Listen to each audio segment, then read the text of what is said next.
So, good day everyone. So, tatalakayin natin is yung about sa isa sa mga formula ng Wilson's Theorem, which is yung P minus 1 factorial is congruent to negative 1 mod P.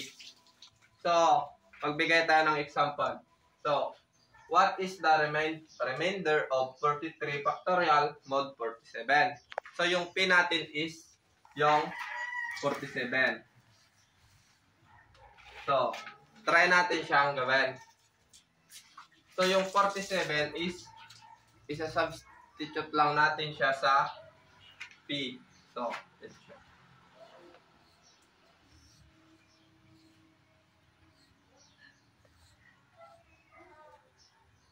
So, 47 minus 1 factorial is congruent to 1 mod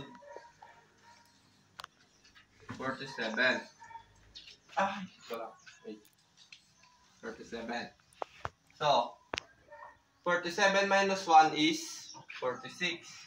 So, 46 factorial is congruent to 1 mod 47. So, sa 46 is pwede natin siyang i-rewrite as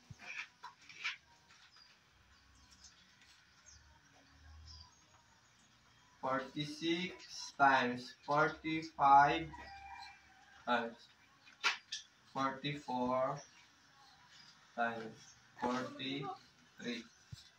So, kung 43 factorial. So, kung papansin natin is tumigil tayo sa 43 kasi yung hinahanap natin is yung 43 factorial. So, tapos copy din natin to is congruent to 1 mod 47. So, i-ano lang natin. So, 46 minus 47 is negative 1. Then, ganun din dito. 45 minus 47 is negative 2. Then, 44 minus 47 is negative 3. 43 factorial is congruent to 1 mod 47. So, negative 1 times 2 is 2. Then, negative 2 times 3 is negative 6. Negative 6 times 43 factorial is... So, kung maaalala natin, ang modulo is wrapping up.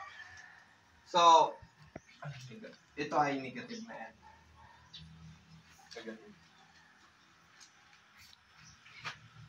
So, kung so, yung 47. So, sa pag-wrapping up is, meron tayong dalawang pwedeng gamitin, which is yung addition and subtraction. So, in this case, mas prefer natin gamitin yung subtraction. So, negative 1 minus 47 is equals to negative 48. So, negative 6 is times 43 is congruent to negative 48 mod 47. So, yung 43 and 48 is divisible by 6. So, since yung hinahanap natin is 43 factorial, so, dahil pwede naman sila, 48 and 43 is divisible by 6, negative 6. So, divide natin siya both side by negative. So, divide natin siya both side by negative 6 para maalis yung negative 6.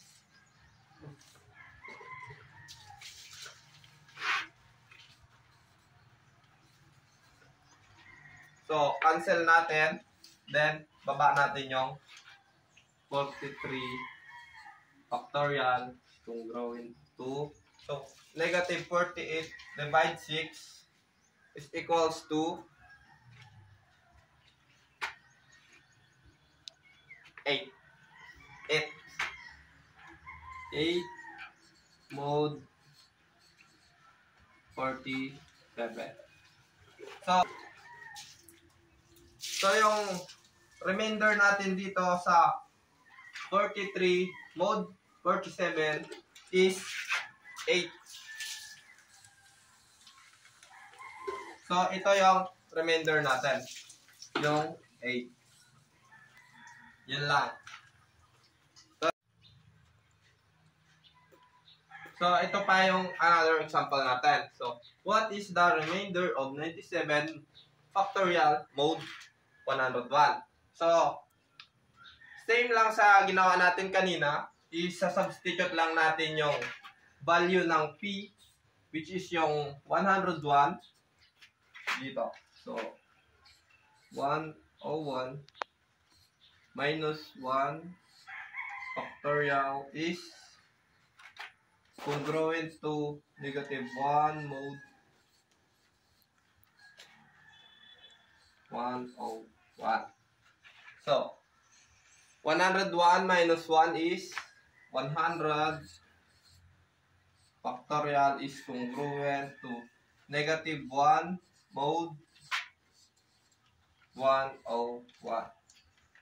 So, ganun din, pwede natin siyang i-rewrite as 100 times 99, 98, and 97. So, nag-stop tayo ulit sa 97 since 97 factorial naman yung hinahanap natin. Is congruent to negative 1 mode 101. So, same din sa ginawa natin kanina. 100 minus 101 is negative 1. 99 minus 101 is negative 2.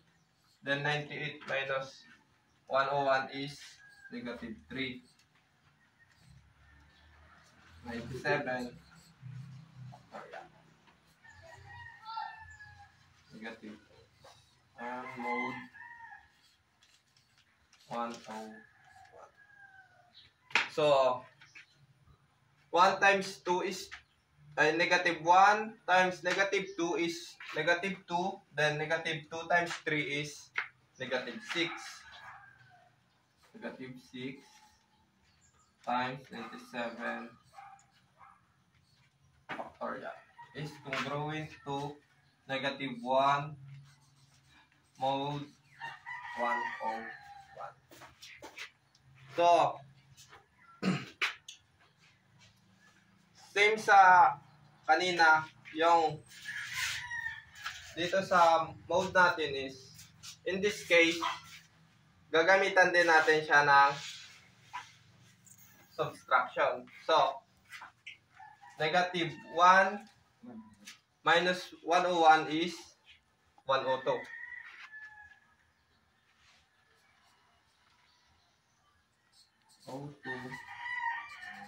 Mode 101. So, yung value ng negative 1 mode 101 and 102 mode negative 102 mode 101 is same lang. So, ikakopy lang din natin to. Ibaba natin. So, negative 6 97 factorial. So, since 97 factorial yung hinahanap natin, kailangan din nating alisin yung negative 6. So, since yung 102 is divisible by negative 102 is divisible by negative 6. So, divide natin siya both side by negative 6. So, negative 6. Negative 6. So, negative 6 and negative 6 is cancel natin. Then, baba natin yung 97 factorial is congruent to, so 102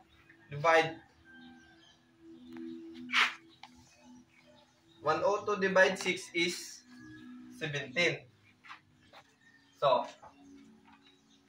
17 mode 101. So yung remainder natin sa dito is sa 97 mode 101 is 710. So ito yung sagot.